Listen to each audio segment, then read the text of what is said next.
ఓం నమః శివాయ. ఓం నమో నారాయణాయ. కర్మ నివారణ నరదృష్టి నివారణ కాల భైరవాయై నమో నమః. ఓం దిగంబరాయ విద్మహే అశ్వవాహనాయ ధీమహి తన్నో కాల భైరవ ప్రచోదయాతు. హరి ఓం. మా ఛానల్కి స్వాగతం. చూస్తున్న వీక్షకులకు ప్రేక్షకులకు ప్రియ కాల భైరవ భగవద్బంధులకి స్వాగతం పలుకుతూ మమ్మల్ని ఎంతగానో ఆదరిస్తూ ఉండబడినటువంటి ప్రియ సోదర సోదరీమణులకు సనాతన ధర్మ సంరక్షకులకు జ్యోతిష్య అభిమానులకు అందరికీ కూడా నూతన ఆంగ్ల సంవత్సర శుభాకాంక్షలు. 1/1/2026 నుండి 15/1/2026 వరకు పుట్టినటువంటి వారందరికీ కూడా ముందస్తుగా జన్మదిన శుభాకాంక్షలు. అలాగనే వీక్షక ప్రేక్షకులకు అందరికీ కూడా మకర సంక్రాంతి, భోగి, కనుమ పండగ శుభాకాంక్షలు. ద్వాదశ రాశుల్లోనే గ్రహ గమనాల్ని ఒకసారి వీక్షింపచేద్దాం. మిథున రాశిలో దేవగురు బృహస్పతి సంచార స్థితి, సింహరాశిలో కేతు సంచార స్థితి, ధనుసు రాశిలో చతుర్గ్రహ సంచార స్థితి, రవి, కుజ, బుధ, శుక్ర సంచార స్థితి, కుంభరాశిలో రాహు సంచార స్థితి, మీనరాశిలో శని సంచార స్థితిలో ద్వాదశ రాశుల్లో గ్రహ గమనాలు ఈ విధంగా ఉన్నాయి. సింహరాశి వారికి ఆంగ్ల సంవత్సర ప్రారంభకాల సమయంలో ఒకవైపు అష్టమ శని సంచార స్థితి, పంచమ స్థానంలో చతుర్గ్రహ సంచార స్థితి, రాశిలోని కేతు సంచార స్థితి ఉన్నప్పుడు దోషాన్ని తొలగించుకొని ఐశ్వర్యాన్ని ఎలా పొందాలో ఈ వీడియోలో సవివరంగా సంపూర్ణంగా తెలుసుకుందాం.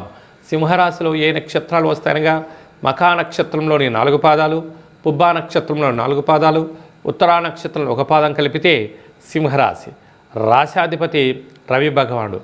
రాశిలోని కేతు సంచార స్థితి ఉండడం వలన ఓపిక, పట్టుదల, సహనం, ఓర్పు చేత, నైపుణ్యం చేత రాజగౌరవాన్ని కూడా పొందబోతారు.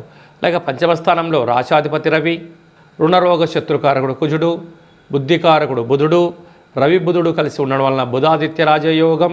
అలాగనే శుక్రుడు కూడా అక్కడ సంచారం చేయడం వలన విశేషంగా నూతనంగా వివాహం అయిన వారికి పుత్రికా సంతాన యోగము, ఆధ్యాత్మిక చింతన, దేవతారాధన, సత్యనారాయణ స్వామి వ్రత పూజా కార్యక్రమంలో పాల్గొనడం, బంధు మిత్రు స్నేహితులతో ఆనందకరమైన జీవితాన్ని పొందబోతున్నారు.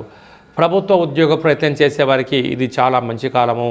ప్రభుత్వ ఉద్యోగంలో ఉండబడిన ప్రమోషన్స్ రావడము, ప్రైవేట్ సెక్టార్లో ఉండబడిన వారికి గృహ మార్పు, స్థల మార్పుతో ఆనందకరమైన జీవితాన్ని పొందబోతున్నారు.